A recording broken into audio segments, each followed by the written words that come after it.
Time divide करेंगे वो भी इसी प्रकार होगा कि आपको एनसीईआरटी किस तरीके से पढ़नी है। मॉड्यूल इंपॉर्टेंट नहीं है, उसको आप कोशिश करें किसी गाने के अंदर डाल दें, बस वो पढ़ के नीट में आपके 4 मार्क्स इजीली सिक्योर हो जाएंगे। प्लीज़ मेरी हाथ जोड़ के रिक्वेस्ट है, उसको सबको पढ़ें, फिजिक्स, केमिस्ट्री और बॉटनी, जूलॉजी।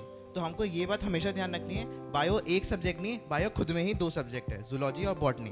तो जब हम पढ़ेंगे तो हम जो टाइम डिवाइड करेंगे वो भी इसी प्रकार होगा कि बॉटनी की बायो को करीब करीब फिजिक्स केमिस्ट्री के बगने दुगना मार्क्स मिलेगा। अब मैं बात करता हूँ कि कैसे इंडिविजुअली सब्जेक्ट पे बात करें, तो सबसे पहले बायोलॉजी की बात करता हूँ। अब बायो में हमको पता है कि मेन तो एनसीईआरटी है। अब वो 22 लाख जितने बच्चे भी नीट दें सबको पता है, तो सब यहाँ पे क्यों नहीं है। तो मेन पॉइंट है कि आपको ये ध्यान रखना है कि आपको एनसीईआरटी किस तरीके से पढ़नी है। तो एनसीईआरटी में सबसे पहले तो एक मेन होता है कि जो भी इंपॉर्टेंट पॉइंट है उनको आप हाईलाइट करते रहें। अब हाईलाइट का मतलब ये भी नहीं है कि हम पूरी एनसीईआरटी रंग दें, क्योंकि उससे कुछ मतलब निकलेगा नहीं। और हमको ऐसा लगता है कि मॉड्यूल इंपॉर्टेंट नहीं है। इवन मुझे भी स्टार्टिंग में ऐसे लगता था कि मॉड्यूल में इतना एक्स्ट्रा क्यों पढ़ना, बट बिलीव मी, आप मॉड्यूल में जो भी आपको एक्स्ट्रा पॉइंट मिलते हैं, जो आपके माइनर में आते हैं क्वेश्चन, जो आपको सर बोलते हैं कि बेटा ये बहुत इंपॉर्टेंट है, उसको आप एनसीईआरटी में ही नोट कर लें, ताकि एंड में जब 1-2 महीने बचेंगे नीट में तो आपको बार बार मॉड्यूल एनसीईआरटी के बीच में जंप ना करके सिर्फ आप एनसीईआरटी पे ही फोकस करके उसको पढ़ सकेंगे।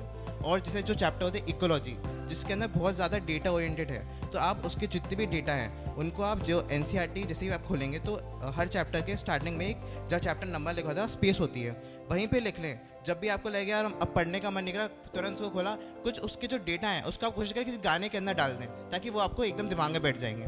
नेक्स्ट मैं बात करता हूँ केमिस्ट्री की। अब केमिस्ट्री में सबसे पहले फिजिकल केमिस्ट्री।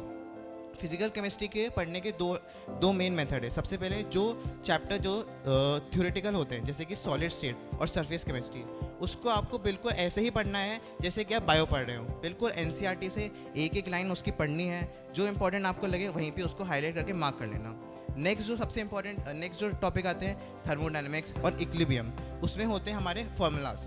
तो उसमें आपको ये करना है कि जैसे आपके क्लास चल रही हो और कोई चैप्टर खत्म हो, अब चैप्टर के बाद 1 से 2 पेज छोड़ें, जब भी आप उसको घर पे जाके रिवाइज करें, जितने भी फॉर्मूला है उनको सबको 1 से 2 पेज में आप लिख लें आराम से, और उसमें जितने भी आपको जो लगे कि जिससे ज़्यादा क्वेश्चन आते हैं उनको भी एक बार स्टार मार्क कर लें, ताकि एंड में जब आप रिवीजन करेंगे तो आपको सिर्फ वो 1 से 2 पेज पढ़ के आप पूरा चैप्टर कवर कर सकते हैं।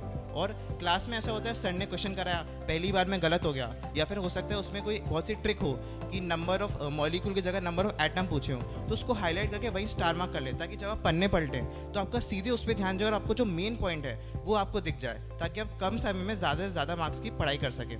नेक्स्ट आती है इनऑर्गेनिक। अब इनऑर्गेनिक में भी मेन एनसीईआरटी है, जो एनसीईआरटी में बहुत से एक्सेप्शन दे रखे हैं टेबल्स के अंदर, और बहुत से जो एनसीईआरटी में डेटा और ट्रेंड्स हैं उन सबको एक बार आप अच्छे से याद कर लें। और इनऑर्गेनिक आप जब क्लास अटेंड करेंगे तो आप देखेंगे कि बहुत से चैप्टर ऐसे होते हैं जो कंसेप्चुअली रहते हैं, तो आप कोशिश करें उनकी एनसीईआरटी 1 से 2 बार में कवर कर लें। जबकि जो चैप्टर रटने वाले हो, जैसे डी एंड एफ ब्लॉक, जिसके एनसीईआरटी बहुत ही भयंकर तरीके से लिखी है, उसको आप बार बार रिपीट करें।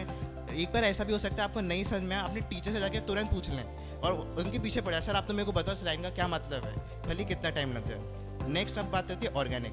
अब ऑर्गेनिक में जो रिएक्शन होती है, नेम्ड रिएक्शन और जो इन जनरल रिएक्शन होती है, स्टार्टिंग में हमको लगता है कि बहुत कि उनको पढ़ने में टाइम लगेगा, बट इवेंचुअली जब जैसे जैसे साल बीतता है वो दिमाग में चढ़ जाती है। मेन ऑर्गेनिक में जो मुझे लगता है जो एंड के चैप्टर है, polymer, chemistry in everyday life और बायोमॉलिक्यूल, जिनको हम लोग कभी कभी अवॉइड कर देते हैं, प्लीज़ मेरी हाथ जोड़ के रिक्वेस्ट है उसको सबको पढ़ें, क्योंकि एटलीस्ट एक चैप्टर से एक क्वेश्चन तो पक्का है कि नीट में आएगा।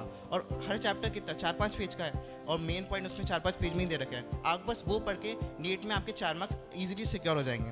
तो उनके आप कोशिश करें कि आप शॉर्ट नोट्स बना लें, हर चैप्टर के 1 से 2 पेज में शॉर्ट नोट्स बन जाएंगे, ताकि बाद में जब आपको रिवाइज करना आप एनसीईआरटी ना खोल के सिर्फ वो 1-2 पेज में ही रिवाइज कर लें। नेक्स्ट अब आती है हमारा फिजिक्स। अब फिजिक्स के अंदर सबसे मेन है क्वेश्चन प्रैक्टिस। फिजिक्स की जो क्वेश्चन प्रैक्टिस की आप अप्रोच है और जो पढ़ने की अप्रोच है, वो आप फिजिकल केमिस्ट्री के जो मैंने आपको इक्विलिब्रियम और थर्मोडायनेमिक्स वाले चैप्टर बोले उन्हीं की तरह रखें कि चैप्टर खत्म हो 1 से 2 पेज छोड़ें, जितने भी इंपॉर्टेंट क्वेश्चन है साथ में टिक मार्क कर लें, और जितने भी फॉर्मूलाज हैं उनको उन 1 से 2 पेज में रख लें। और मेन आप क्वेश्चन प्रैक्टिस जितनी हो सके उतनी करें। स्पेशली एलन के मॉड्यूल को प्लीज़ इग्नोर ना करें।